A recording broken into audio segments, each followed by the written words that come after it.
15.4 is about calculating with prisms and cylinders. So prisms are shapes like this, where they have a fixed shape here, and then it repeats itself all the way until the end.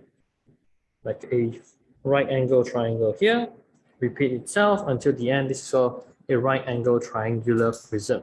This one is a trapezium here, and then multiplies itself all the way inside. So you can just imagine like there are many slices. This is a cylinder, or this is just a cuboid, which is also a rectangular prism. So what we need to calculate here are the volumes of this shape. So the first one, let's look at the volume. Generally, the rule for volume would be volume of prism would be the area of cross-section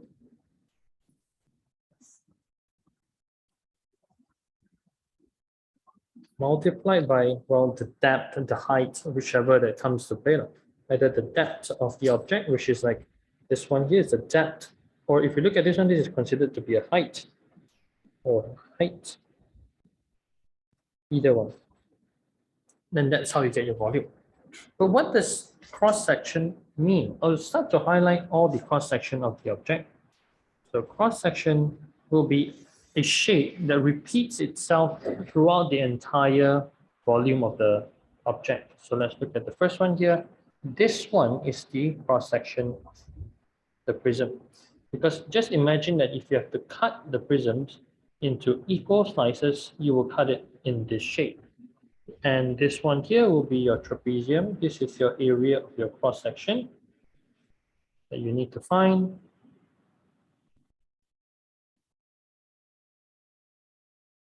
Then if you look at this one, will be the circular area here that repeats itself throughout the whole shape. But if you're looking at a rectangular cuboid, you can pick there are multiple ones. So I'm just going to use the very obvious one that is facing me because I like the easier one. This one here. You can use the sides, you can use the top because they do repeat themselves throughout the whole shape. So they are also considered to be cross-section. So how do I measure the volume of it? I need the area of the cross-section multiplied by something that we call the depth or height. So let me just highlight this. Which value are we talking about? This one will be the red color one. Okay. All of this will be considered my height. Those earlier will be my depth.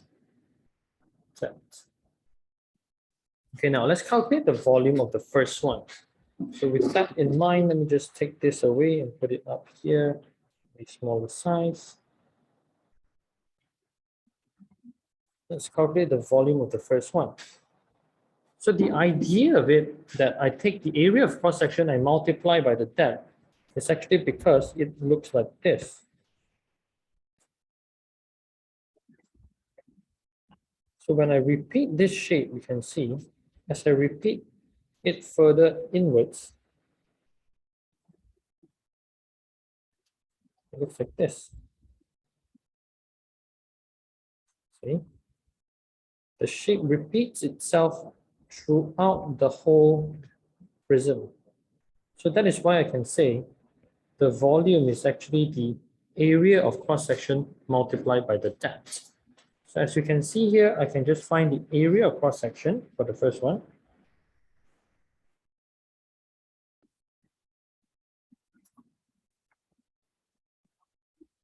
Half multiplied by the base multiplied by the height, which is the area of a triangle, 6. Then I want to find the volume. I'll just take 6 multiplied by 10, 60 cubic units. All right, so this one is the same thing as a trapezium. I just show you how when it repeats itself, it looks like this.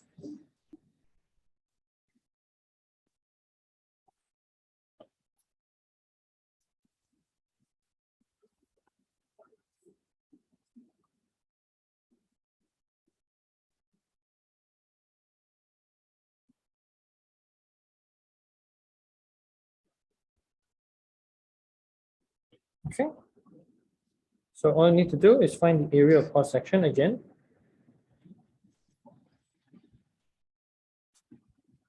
If you remember the formula, it would be half multiplied by a plus b, the top and the bottom. A plus b multiplied by the height, which is 4. Half times 12 times 4, 24 units. Square units, and then we calculate the volume. We just need to multiply by the depth.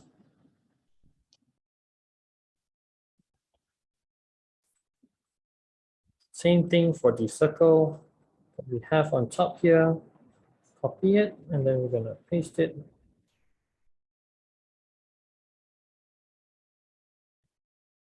It repeats itself throughout the whole shape.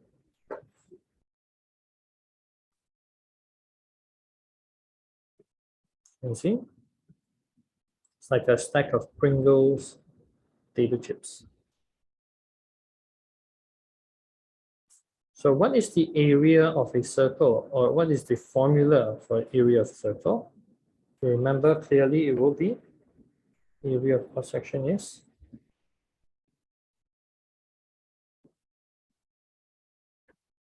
pi r squared, right?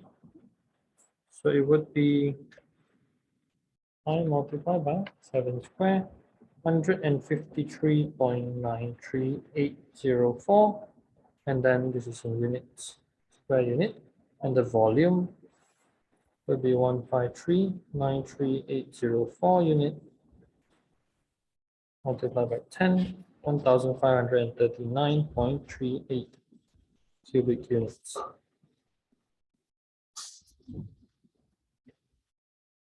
Okay, then the last one here is a rectangular prism, quite easy. So the area of cross section, when you repeat itself, so area of cross section is equal to 3 times 1, 3 square unit, volume 3 times 4, 12 cubic units. All right, so now we're done with volume. Now you need to figure out how to calculate the surface area. So whenever we calculate the surface area of an object, we need to calculate how many number of faces it has. So if you look at the first one here, the number of faces that a triangular prism has. I just need to erase all of this so that I can have a clearer picture. So the surface area would be the one at the bottom, the one here, 2 triangles at the side, and then 1 rectangle at the back, and then 1 rectangle at the top here. So in total of 1, 2, 3, 4, 5 faces. So if you are calculating, you're calculating 5 faces. We're calculating surface area, which are the things that is around it. Just imagine that you're painting this solid object. The surface area is different from volume. So surface area of the object, there are 5 faces. Okay, how many rectangles? 3 rectangles, 2 triangles. Okay, so if you want to write out the formula or you want to write out the calculation, you have to slowly write them out. So let's calculate the triangles first. One triangle will be half times base times height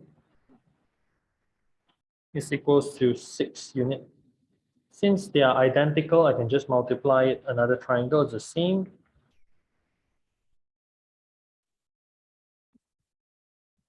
And then I need to calculate the rest, which are rectangles. So you can calculate, but they are all different rectangles. So let's calculate the bottom one here. 3 times 10. So one of the rectangle is 30. Another rectangle, let's calculate the one at the back here. 4 times 10.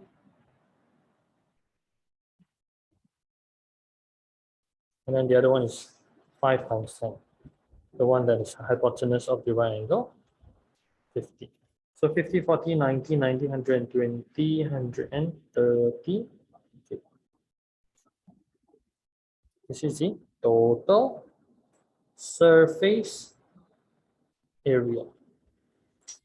As for the rest, you can do the same thing as well. So for example, if we were to do it for this one here, is actually 2 trapeziums and 1, 2, 3, 4, right, 4 rectangles.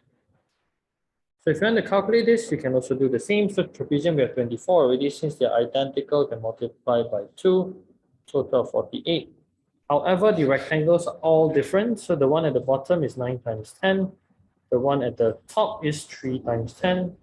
The 2 identical ones at the side, those are 5 times 10. So 5 times 10 times 2.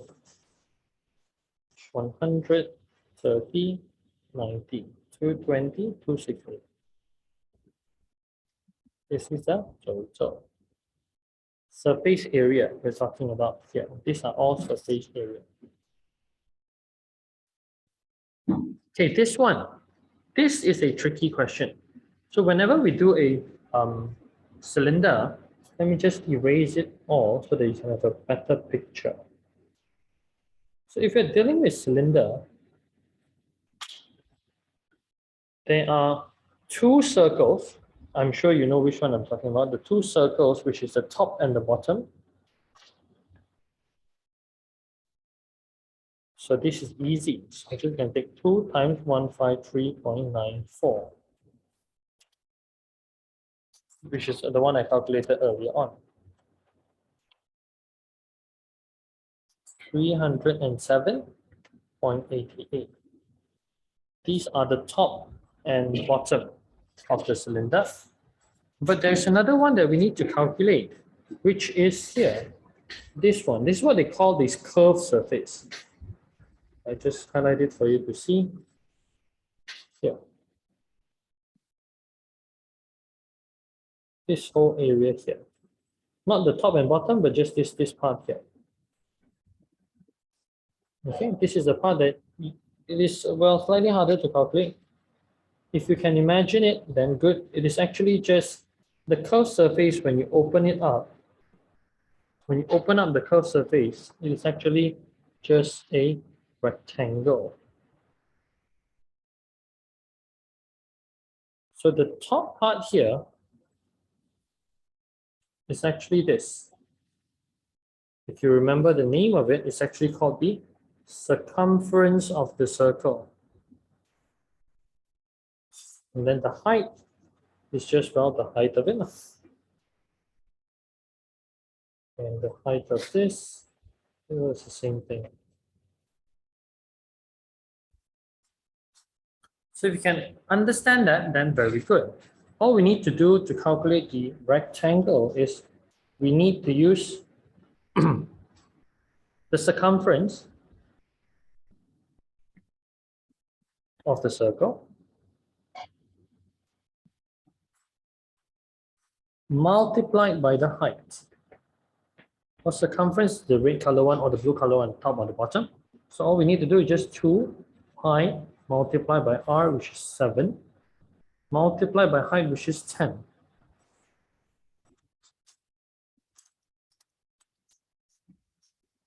(43.9823).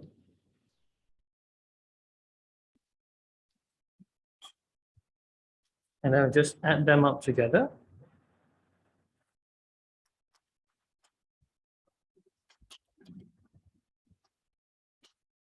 We get the total. 439.823 plus 307.8. 747.703. Right? And then the last one, the rectangle, which is the easiest. All we need to do is there are just 3 different pairs of rectangles.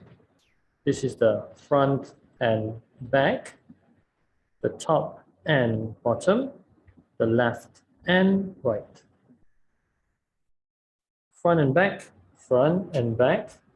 top and bottom, left and right, right and left here.